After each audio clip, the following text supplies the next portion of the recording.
महिला और बाल कल्याण मार्फत आज हमारा माननीय मंत्री श्रीमती भानुबेन बाबरिया मार्फत आज 3 કે 4 પાસાઓ ઉપર આજે અમે આ કાર્યક્રમ રાખ્યો હતો।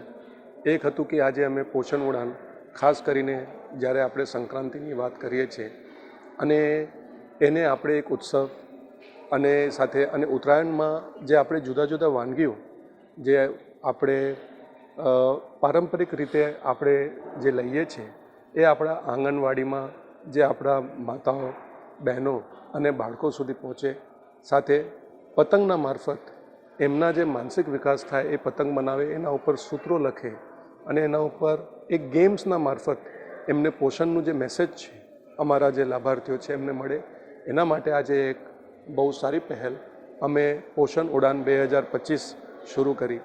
અને અમે એ પણ અપીલ કરીએ છીએ કે જે સિવિલ સોસાયટી છે, જે સારા NGOs છે, જે કમ્યુનિટીમાં લોકો કામ કરે છે, આ પ્રોગ્રામ સાથે જોડાય અને જે પોષણનું જે જનજાગૃતિ છે, જે લોક અભિયાન છે, એમાં બધા સહભાગી થાય।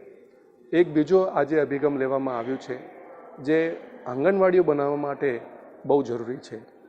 નવી ટેકનિક જેટલે આપણે અનકન્વેન્શનલ ટેકનોલોજીથી ઝડપથી જે આંગણવાડી બનાવવાનું છે એના 58 આંગણવાડીનું આજે એ ખાતમુહૂર્ત અમે કર્યા છે। તો એના માટે પણ આજનો દિવસ ખૂબ વિશેષ છે।